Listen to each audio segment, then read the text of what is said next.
সকলকে স্বাগত অদ্ভুত সমাধান চ্যানেলে। আজ আমরা আলোচনা করব পঞ্চম শ্রেণীর অঙ্ক বইয়ের 231 পাতাটা নিয়ে। পরিষ্কার, এই অঙ্কগুলোর নাম হচ্ছে বৃত্ত সম্পর্কিত অঙ্ক। পরিষ্কার, এই অঙ্কগুলো কিন্তু তোমাকে ভালো বুঝতে হবে, না হলে কিন্তু বড় ক্লাসে অসুবিধা হবে। পরিষ্কার, তাহলে আমরা আজ যে অঙ্ক করব তার নাম কি? বৃত্ত সম্পর্কিত অঙ্ক। পরিষ্কার, তাহলে প্রথমেই যে প্রশ্নটা মনে আসে সেটা কি?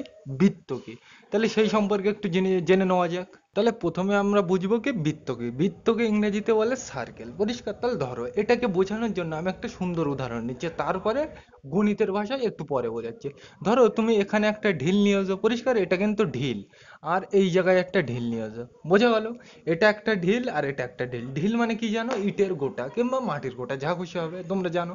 এই তো, এবার এই দুটোকে আমি সুতো দিয়ে বাঁধলাম, এই দুটোকে ঢিলকে সুতো দিয়ে বাঁধলাম। এইবার এই ঢিলটাকে ধরে আমি হাতে করে এরকম ঘোরাচ্ছি। তাহলে তুমি বলবে কিরকম হবে? তুমি বলবে এইরকম ভাবে ঘুরবে, তাই তো? এরকম ভাবে ঘুরবে। বোঝা গেল? মানে এই একটা ঢিল, এই একটা ঢিল, এই দুটোকে আমি কি সুতো দিয়ে মানে বেঁধে দিয়েছি, এই ঢিলের মাথায় বেঁধে দিয়েছি, এই ঢিলের মাথায়। এইবার এই ঢিলটাকে ধরে আমি এরকম ভাবে ঘোরাচ্ছি, তাহলে কি হবে? এই ঢিলটা কি এইভাবে ঘুরবে, তাই তো? তাহলে দেখো এইরকম একটা ডিজাইন তৈরি হবে। বোঝা গেল? মানে এই ঢিলটা এইখানে ঘোরার ফলেই যে এই ডিজাইনটা তৈরি হলো, এটাকেই কি বলা হবে? বৃত্ত বলা হবে। বোঝা গেল? এইবার আমরা তো সিম্পল ভাষায় বুঝে নিলাম, কিন্তু এইটাকে আমরা অঙ্কের ভাষায় কিভাবে বুঝবো? দেখো এটা কি বলেছিলাম আমরা? ঢিল। কিন্তু এই ঢিলটা কি দেখতে অনেকটা বিন্দুর মতো, তাই তো? তাহলে এটা একটা বিন্দু, আর কি বুঝলাম? এটা একটা বিন্দু, তাই তো? বিন্দু তো এগুলো দুটো, এই একটা বিন্দু, এবার এই একটা বিন্দু। এইবার দেখো এই আমি এই ঢিলটা এখানে ধরে ঘোরাচ্ছি, তাহলে ঢিলটা এক সময় এখানে থাকবে, এক সময় এখানে থাকবে, এক সময় ঢিলটা এখানে থাকবে, এক সময় এখানে থাকবে, এক সময় ঢিলটা এখানে থাকবে, এক সময় ঢিলটা এখানে থাকবে, এক সময় এখানে থাকবে। পরিষ্কার, আশা করি বোঝা যাচ্ছে। এক সময় এখানে থাকবে, এক সময় এখানে থাকবে, এক সময় এখানে থাকবে, এক সময় এখানে থাকবে, তাই তো? মানে আমি এই ঢিলটাকে যদি ঘোরাই এখানে ধরে, এই ঢিলটার মাথা ধরে আমি ঘোরাচ্ছি, তাহলে কি হবে? এই ঢিলটা এইভাবে ঘুরতে থাকবে। তাহলে এর উপরে আমি বলতে পারি ঢিলটা অনেক সময় এখানে থাকবে, এক সময় এখানে থাকবে, এক সময় এখানে, এক সময় মানে এইভাবে থাকবে, তাই তো? তাহলে এই ঢিলটা কিন্তু এখানে স্থির না, এটা কি? গতিশীল। গতিশীল মানে ঘুরছে, মানে এখানে এক জায়গায় দাঁড়িয়ে নেই, চলছে, তাই তো? তাহলে এই বিন্দুটা কি? গতিশীল। এইবার দেখো এটা দেখো, এই ঢিলটা কি বোর্ডের উপরেই আছে, তাই তো?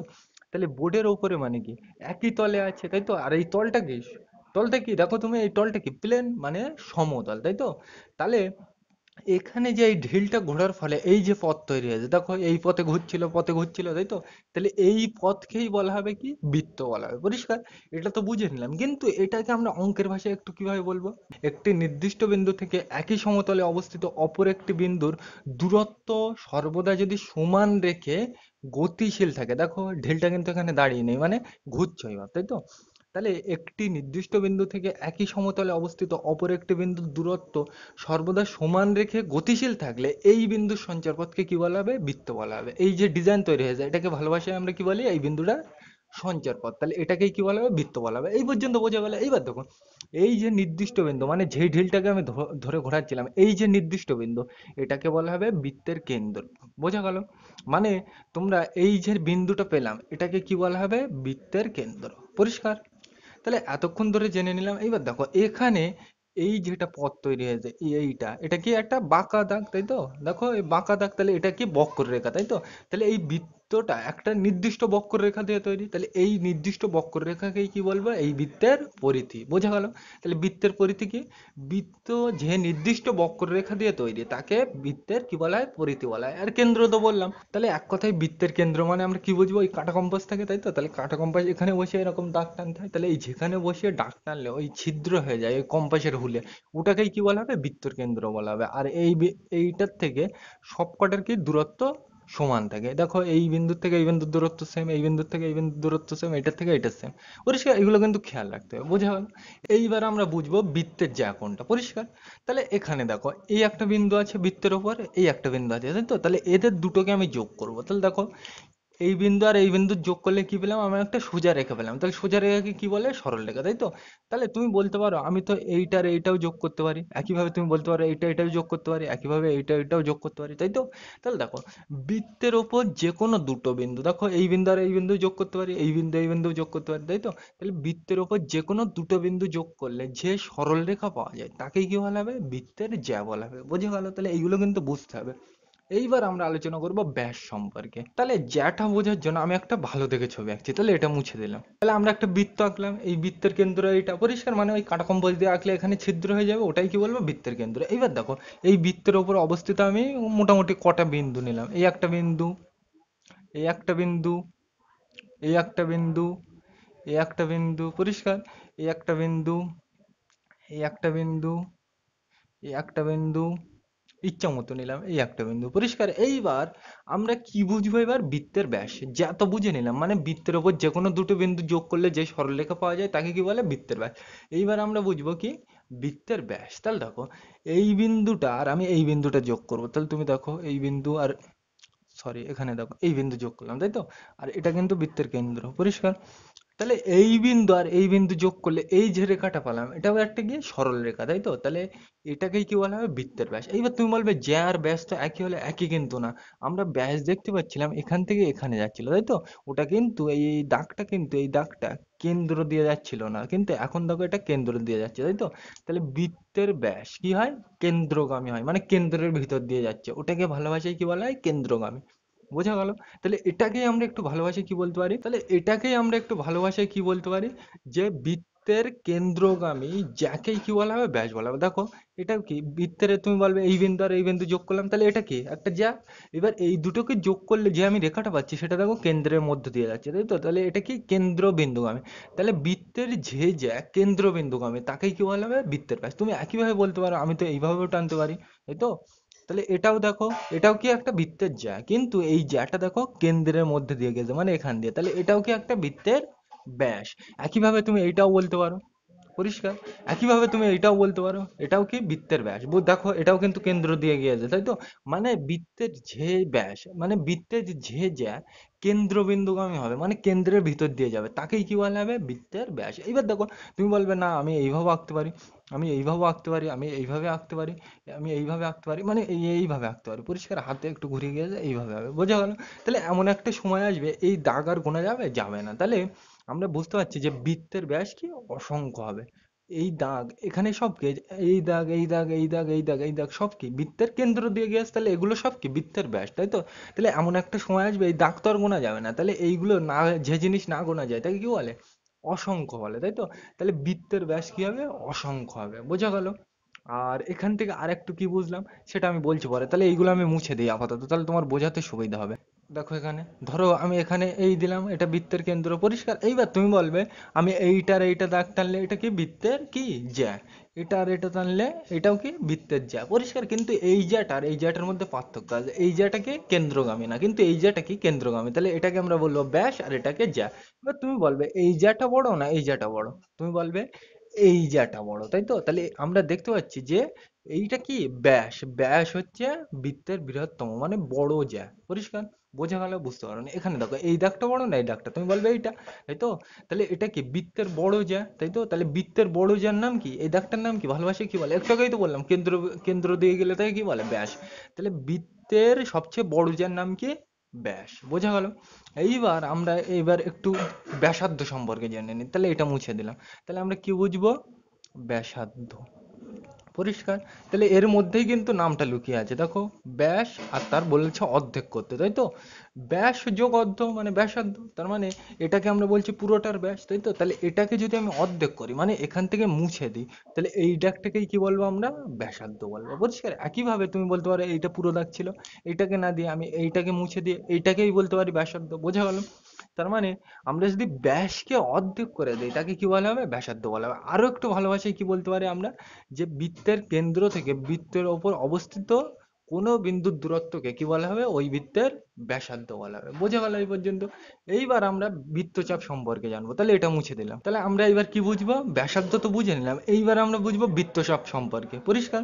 তাহলে বৃত্তের চাপ, তাহলে দেখো আমি ধরো এই পুরোটা বৃত্তর ডিজাইন আছে, এবার এখান থেকে আমি এইটুকু কেটে নিয়েছি, তাই তো। তাহলে এই যে ডিজাইনটা পেলাম, দেখো এই ডিজাইনটা কিরকম, তুমি বলবে এইরকম, তাই তো। তাহলে এই যে ডিজাইনটা পেলাম এটাকেই বলা হবে কি বৃত্তচাপ, বোঝা গেল? বোঝা গেল আশা করি। এইবার দেখো এই বৃত্তচাপটা আমি বলতে পারি যে এখানে তুমি বলবে এইভাবে কাটলাম, তাই তো। এইবার তোমার বন্ধু বলছে না আমি এইভাবে কাটবো না, এইভাবে ছোট ছোট টুকরো টুকরো করে কাটবো, টুকরো টুকরো করে কাটবো, পরিষ্কার, অনেক টুকরো টুকরো করে কাটবো। তোমার বন্ধু বলছে না এর থেকে আমি ছোট করবো, তাই তো? তাহলে এই বৃত্তচাপ এক সময় গোনা যাবে না তো? তাহলে এটাও কি হবে? অসংখ্য। তাহলে একটা বৃত্ত অসংখ্য বৃত্তচাপ দিয়ে গঠিত, তাই তো? মানে বৃত্তচাপ দিয়ে তৈরি। আবার আমরা কি বলতে পারি যে এই বৃত্তচাপটা দেখো, আমি বৃত্তচাপ মানে কি বললাম এক্ষুনি, এইরকম, পরিষ্কার। এইবার আমি এই বৃত্তচাপটা কেটে কেটে ছোট করে দিলাম, এইটা। তাহলে এইটা দেখো একটা, দেখো এই দাগটা একটা সোজা দাগ না, এরকম প্লেন, তাই তো? তাহলে এটা কি? সরল রেখাংশ, পরিষ্কার। রেখাংশ কিন্তু সরল রেখা না। রেখা মানে কি? ঝাস, রেখা মানে ঝাস শেষ নেই, কিন্তু রেখাংশ মানে তার দৈর্ঘ্য আছে নির্দিষ্ট, তাই তো? তাহলে আমরা বুঝতে পারলাম যে বৃত্ত কি এটা? বৃত্তচাপ একটি ক্ষুদ্র ক্ষুদ্র, তাহলে এখানে এই জিনিসটাকে আমরা কি বলতে পারি, যে এই বৃত্তচাপটাকে অসংখ্য সরল রেখাংশ দিয়ে তৈরি, পরিষ্কার। বোঝা গেল আশা করি। তাহলে এইগুলো কিন্তু এখান থেকে বোঝার বিষয়। এইবার দেখো এখানে আমি ধরো এই বৃত্তটা পুরো আছে, এবার এটাকে অর্ধেক করে দিলাম, মানে এইটুকু কেটে নিলাম। তাহলে তুমি বলতে পারবে, কি বলতে পারবে এখন, তাহলে বৃত্তটা কিরকম? তুমি বলবে এইরকম ডিজাইন, তাই তো? তাহলে পুরোটা বৃত্ত ছিল, তাহলে অর্ধেক করে দিলাম, তাই তো? তাহলে এটাকে কি বলবো? অর্ধবৃত্ত। তোমরা জানো, পরিষ্কার, পড়েছো এগুলো। তাহলে এখানে এই পুরোটা ছিল, পরিষ্কার। পুরোটাকে কি বলছিলাম? বৃত্ত। তার থেকে আমি এইটুকু মুছে দিলাম, তাহলে অর্ধেক মুছে দিলাম, তাই তো? তাহলে এটাকে কি বলা হবে? অর্ধবৃত্ত, পরিষ্কার। এটাও কিন্তু একটা বৃত্তচাপ, বোঝা গেল? তাই এইগুলো কিন্তু খেয়াল রাখতে হবে। মানে আমি বৃত্তর ছোট ছোট টুকরো কেটে নিলে, মানে যে বৃত্তের এই জায়গা থেকে ছোট ছোট এই যে টুকরো কেটে নিলে, এইগুলো কি পাওয়া যায়? বৃত্তচাপ, বোঝা গেল? একইভাবে যদি আমি এই বৃত্তচাপেরও ছোট ছোট টুকরো কেটে নিই, তাহলে তুমি বলবে কি পাওয়া যাবে? সরল রেখাংশ, বোঝা গেল? তাহলে কি কি বুঝলাম আর একবার করে বলে দিই প্রথম থেকে। প্রথমে বুঝলাম আমরা বৃত্তকে, যদি একটি নির্দিষ্ট বিন্দু থেকে একই সমতলের ওপর অবস্থিত অপর একটি বিন্দুর দূরত্ব সর্বদা সমান রেখে গতিশীল থাকে, তাকে কি বলা হবে? ওই বিন্দুর পথকে কি বলা হবে? বৃত্ত বলা হবে। তারপরে আমরা বুঝলাম কি? পরিধি কি। তার মানে পরিধি মানে আমরা কি বুঝলাম? যে কোনো একটা বৃত্ত যে নির্দিষ্ট বক্ররেখা দিয়ে তৈরি, তাকেই কি বলা হবে? পরিধি বলা হবে, পরিষ্কার। আর পরিধি থেকে কেন্দ্রের দূরত্ব সবসময় কি হয়? সমান হয়, একটু আগেই বললাম, বোঝা গেল? তারপর আমরা কি বুঝলাম? কেন্দ্র কি। কেন্দ্র মানে কি? বৃত্তের মাঝখানের বিন্দু, মানে কাটা কম্পাস যে জায়গাটায় বসে এরকম ঘুরিয়ে গোল করলে যে জায়গাটায় ছিদ্র হয়ে যায়, ওটাকে কি বলে? বৃত্তের কেন্দ্র, বোঝা গেল? তারপর আমরা কি বুঝলাম? বৃত্তের জ্যা। জ্যা মানে কি? বৃত্তের ওপর অবস্থিত যে কোনো দুটো বিন্দু যোগ করলে যে সরলরেখা পাওয়া যায়, তাকে কি বলে? বৃত্তের জ্যা।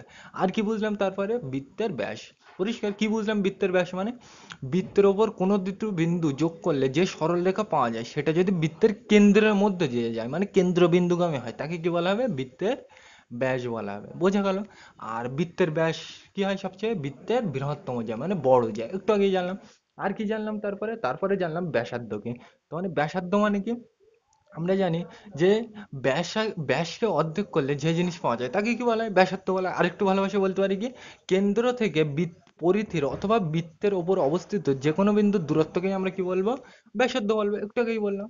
তারপরে আমরা কি বুঝলাম? বৃত্তচাপ কি। তো মানে বৃত্তের এই যে ডিজাইন আছে, এই ডিজাইন থেকে এই টুকরো টুকরো কেটে নিলে তাকে কি বলা হয়? বৃত্তচাপ বলা হয়। আর বৃত্তচাপের সংখ্যা কি হয়? অসংখ্য। ব্যাসের সংখ্যা কি হয় বললাম? অসংখ্য। ব্যাসার্ধের সংখ্যাও কি হয়? অসংখ্য হয়। এগুলো কিন্তু খেয়াল করতে হবে, পরিষ্কার। একটু আগে আমি যেটা বললাম তোমাদের বোঝানোর, একটা বৃত্তে অসংখ্য কি থাকে? ব্যাস থাকে। মানে এই একটা বৃত্ত তুমি বললে এই কেন্দ্রবিন্দুগামী সরলরেখা কি? সব বৃত্তের ব্যাস, তাই তো? তাহলে একটা বৃত্তে অসংখ্য ব্যাস থাকে। এখানে ব্যাস মানে কিন্তু এখানে এই কেন্দ্রবিন্দুগামী কি? সরলরেখা বোঝাচ্ছে। আমি কিন্তু এই দৈর্ঘ্যটার কথা বলিনি। একটা বৃত্তের অসংখ্য ব্যাস থাকে, বোঝা গেল? এখানে ব্যাস মানে কিন্তু ব্যাসের দৈর্ঘ্যটা বোঝাচ্ছে না। এটা যদি 5 সেমি হয়, বড় ক্লাসে এটাও জানবে 5 সেমি হয়, এটাও কি 5 সেমি, এটাও কি 5 সেমি। এখানে কিন্তু ব্যাসের সংখ্যাটার কথা বলছে, ব্যাসের দৈর্ঘ্যটার কথা কিন্তু বলিনি, বোঝা গেল? একইভাবে ব্যাসার্ধের ক্ষেত্রেও কিন্তু তাই। ব্যাসার্ধের সংখ্যা কিন্তু আমি বলছি, ব্যাসার্ধের পরিমাপের কিন্তু আমি কথা বলিনি। এগুলো কিন্তু গুলিয়ে ফেললে হবে না, আরো যখন বড় ক্লাসে উঠবে তখন আরো ডিটেলসে বোঝাবো, পরিষ্কার। তাহলে আজকের ভিডিওটা এ পর্যন্তই। ভিডিওটি দেখার জন্য সকলকে থ্যাংক ইউ।